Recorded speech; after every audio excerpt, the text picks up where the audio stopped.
आज लक्की जी आए हैं, इनके मन में कुछ प्रश्न हैं।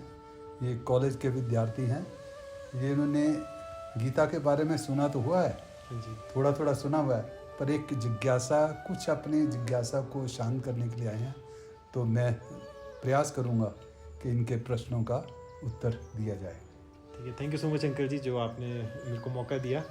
मेरे कुछ क्वेश्चंस हैं भगवत गीता को लेके। तो अंकल जी, मेरा पहला क्वेश्चन ये है, जैसे ना जो आजकल का यूथ है ना, जैसे हमारी एज ग्रुप वाले हैं, कॉलेज स्टूडेंट्स हैं, तो ना एक्चुअल में ना अब उनको ना वैल्यू पता नहीं है भगवत गीता की। जैसे ऑब्वियसली बोलते तो सारे ही हैं कि आप भगवत गीता पढ़ो, आपको उससे रिलैक्स मिलेगा, सब कुछ होगा, बट एक्चुअल क्या चीज़ है जो भगवत गीता से मिलती है, वो आजकल के यूथ को पता नहीं है। ना ही वो फिर उस वजह से उसको टाइम दे पाते हैं, ना ही उसके बारे में ज़्यादा सोच पाते हैं। तो मैं चाहता हूँ कि कोई आप एक ऐसा फैक्ट बताओ भगवत गीता के ऊपर जो सच में हमारे यूथ को इम्पेक्ट करे और उस पर काम करे।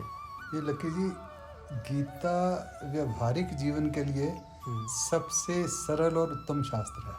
ओके। इसकी संस्कृत भी डिफिकल्ट नहीं है, कि मैं तो अब आपको हिंदी में ही जवाब दूंगा। गीता में ये श्लोक आता है 18वें अध्याय का 46वां श्लोक आता है, यत्ता प्रवृत्तिर्भूतानां येन सर्वमिदं ततं स्वकर्मणा तम भ्यर्च सिद्धिम विंदति मानवा। कि जिस भगवान ने, जिस परमात्मा ने सारी सृष्टि रची है, उसकी हम जो पूजा है अपने कर्म के द्वारा, वही उसकी पूजा है। आप अगर कॉलेज में पढ़ रहे हो तो आप अपनी पढ़ाई ठीक कर रहे हो, यही पूजा है। कॉलेज के प्रोफेसर हैं, वो पढ़ा ठीक रहे हैं, वही पूजा है।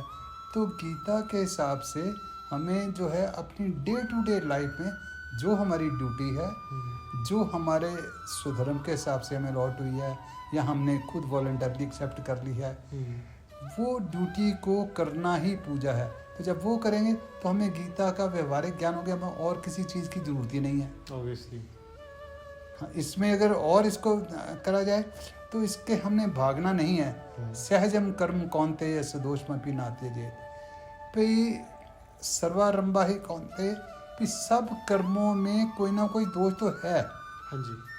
आपका कर्म में भी दोष है, सब कर्म में दोष है, पर हमको जो है अपने जो कर्म हमको लौटेड हैं उसमें अगर दोष भी है तो तब भी कर्म करते ही जाना है।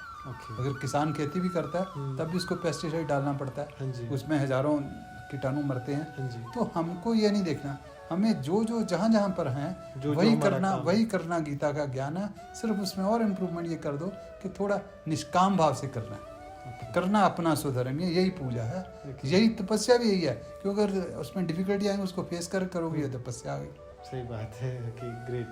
तो अंकल जी, जैसे आपने बताया ना अभी कि हमारे को सिर्फ अपने कर्म पे ध्यान देना चाहिए, पर फल की इच्छा नहीं करनी चाहिए। लेकिन ना ये जो कॉन्सेप्ट है ना, ये एक्चुअल में एक प्रैक्टिकल लाइफ में ना थोड़ा सा डिफिकल्ट हो जाता है। ये जैसे अगर मैं कोई काम कर रहा हूँ तो मेरी कुछ ना कुछ एक्सपेक्टेशंस रहती है अपने काम से, कि यार मेरे को ना इससे ये फ़ायदा होगा या ये चीज़ मिलेगी या ये नुकसान होगा अगर मैं ऐसा करूँगा। मतलब कुछ ना कुछ एक्सपेक्टेशंस होती है, और अगर वो एक्सपेक्टेशंस पे हम काम नहीं कर पाए अच्छे से तो फिर लास्ट में डिसअपॉइंटमेंट मिलती है। ये तो होता ही है, फिर रिग्रेट्स होते हैं। तो उन सारी चीज़ों को कैसे बैलेंस रखें कि हमारा मन ऐसा करे कि हम निष्काम भाव से किसी एक काम पे ध्यान दें। नहीं, देखिए, जो है हमने कर्म करना ही जीवन है, तो कर्म करे बिना कोई रह नहीं सकता। भगवान ने भी कहा है कि न में पार्थास्ति कर्तव्यम त्रिषु लोकस्य किंचन, कि मेरे को कोई कर्म करना नहीं है, मैं तीनों लोगों का मालिक हूँ, फिर भी मैं कर्म करता हूँ। तो हमें कर्म करने के टाइम में देखो, जो सीक्रेट ऑफ सक्सेस क्या है, सफलता की कुंजी क्या है, आप अपना एक्शन करो। आपका जितना परफेक्ट एक्शन होगा उतनी आपको सफलता मिलेगी। तो अगर आपने कर्म में परफेक्शन कर लिया, आप चाहो या ना चाहो आपको सफलता मिलेगी। बट उस सफलता की इच्छा नहीं करनी।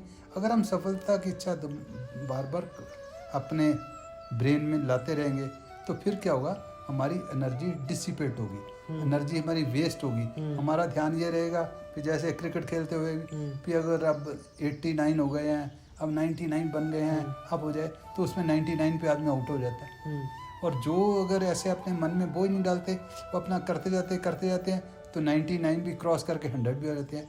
ऐसे ही हम अगर अपना कर्म कर रहे हैं, फल की इच्छा नहीं कर रहे, तब भी फल तो कोई रोक सकता ही नहीं है।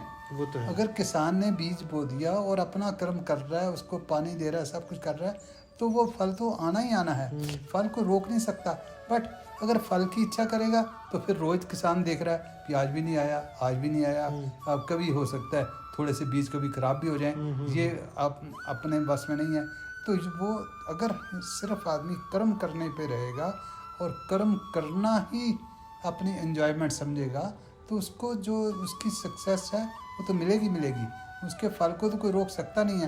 बट फल की इच्छा करने से हम अपनी एनर्जी डिसिपेट करते हैं, हम अपनी एनर्जी को वेस्ट करेंगे, तो हमारा एक्शन उतना परफेक्ट नहीं होगा, रादर उसका जो है बेनिफिट भी उतना नहीं होगा। तो हमें अगर वो हम फल वाले को छोड़ दें, अपने कर्तव्य पे ध्यान दें, तो हमारा कर्तव्य बढ़िया होगा। जब बढ़िया होगा तो फल हमें मिलेगा मिलेगा, ना चाहते हुए भी मिलेगा, और फल भी जो है हमारे को बढ़िया मिलेगा। बट अगर हम चाहेंगे तो बिन मांगे मोती मिले, मांगे मिले ना भीख।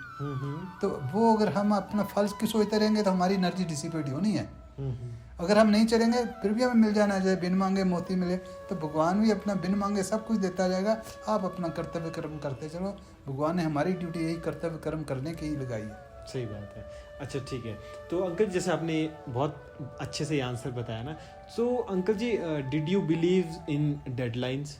जैसे हम एक डेडलाइन लेके चलते हैं ना किसी चीज़ की, कि सोचो मैंने एक टारगेट लिया कि इस हफ्ते में मेरे को 10 वीडियोस बनानी है, बट मे बी वो मेरे पोटेंशियल से ज़्यादा है, 10 वीडियो मैं नहीं बना सकता हूँ, बट मैं एक डेडलाइन लेके चला हूँ। तो अंकल जी क्या लगता है कि डेडलाइन रखना ज़रूरी है किसी भी काम की? डेडलाइन सी ये हमारे ब्रेन पे स्ट्रेस डालती है। ऑब्वियसली स्ट्रेस एंड स्ट्रेन होता किस चीज़ का है? डेडलाइन को होता है। तो वो डेडलाइन अगर स्ट्रेस डाल रही है, तो डेडलाइन के अगर हम एक्शन परफेक्शन का वैसे करते जाएं कि हमने अपना एक्शन जो है, हमने जो कल वाला जितनी स्पीड से हमने करा था उससे और बढ़ा के करना, उससे और बढ़ा के करना है डेडलाइन छोड़ के, तो हमारे को रादर डेडलाइन से भी ज़्यादा हम कर सकते हैं। तो और कभी हो सकता है डेडलाइन थोड़ा कम भी रह जाए। तो डेडलाइन से जो हमारे अंदर जो स्ट्रेस खत्म होगा, जब स्ट्रेस खत्म होगा तो हमारी आउटपुट भी जो है ज़्यादा होगी। पर डेडलाइन से हमें जो है उसमें चिंता रहेगी, हमें को एंड पे मिस्टेक करेगा। कई बार डेडलाइन से हम फाउल मीन्स को भी अडॉप्ट कर लेंगे। ऑब्वियसली अगर फाउल मीन्स को अडॉप्ट कर लेंगे तो वो कोई पता नहीं किस टाइम क्या आगे उसका फ्यूचर हो जाएगा। तो अगर डेडलाइन नहीं है, हाँ, पर कर्म हमने करते रहना। कर्म में कोई रिलैक्सेशन नहीं है, क्योंकि गीता सब जगह यही बताया कि भगवान ने हर तरीके का कर्म, जैसे भगवान रथ भी हाँक रहे हैं। भगवान जैसे एक बार बताया था आपको कि युधिष्ठिर ने अगर यज्ञ करा तो चप्पल स्टैंड पे भी ध्यान कर रहे हैं। तो ये हमको कर्म हमने करना है, जो हमारा स्वधर्म है, जो हमको कर्म मिला हुआ अलॉटेड है, वो कर्म करना है और उसको भरसक प्रयास से करना है। बट डेडलाइन वाला जो है वो अननेसेसरली हमारे ब्रेन पे स्ट्रेस एंड स्ट्रेन डाल के हमारी जो आउटपुट को कम कर देता है। ओके ठीक है, मतलब कि सिर्फ हमारे को अपने कर्म पे ध्यान देना चाहिए। और डेडलाइन के बजाय एक वर्ड हम यूज कर सकते हैं, इम्प्रूवमेंट, है ना, कि डेली इम्प्रूव करें। तो वो एक जापानीज वालों की लाइन है, काइजन। काइजन उनका ये है कि जो आपने कल करा था काम उससे थोड़ा सा ऊपर कर दो। ऑब्वियसली तो वो डेडलाइन नहीं है, टारगेट नहीं है, पर थोड़ा सा ऊपर करना है। चाहे कमरा ही आपने सताना है कि एक तरफ अपना गुलाबदान रख दिए, एक तरफ कल को उसको जरा सफाई करके अच्छी तरह रखा, थोड़ा थोड़ा ये धीरे धीरे करते करते जो इम्प्रूवमेंट आ जाएगी, तो डेडलाइन से हम आगे ज़्यादा बढ़िया ही कर पाएंगे। डेडलाइन से स्ट्रेस एंड स्ट्रेन रख के और हमारा जो है और पीछे ही जाएंगे, परेशान हो जाएंगे, अपना जो है डिप्रेशन में आ जाएंगे। तो वो डिप्रेशन वगैरह से बचने का तरीका भी यही है कि कर्म तो करना है, मैक्सिमम परफेक्शन से करना है, अपनी दक्षता से करना है, जो भी आप मैक्सिमम कर सकते हो उससे करना है। तो deadline is not required, but otherwise अपनी एफिशिएंसी जैसे काइजन का ही है, दिन पर दिन बढ़ाने का प्रयास करते जाना। ठीक है, thank you so much uncle ji, बहुत ज़्यादा अच्छा लगा। नहीं, फिर भी कभी और भी कोई आपके साथियों के कुछ क्वेश्चन हो तो फिर कभी और किस दिन बैठेंगे। हाँ, मैं नेक्स्ट टाइम थोड़े और क्वेश्चंस इकट्ठा करके लाता हूँ। हाँ, जो भी अपने साथियों से भी पूछ के कि क्या है, तो फिर हम जो है उसका प्रयास करेंगे आपको जमाने का। ठीक है, thank you so much. Thank you बेटा, थैंक यू।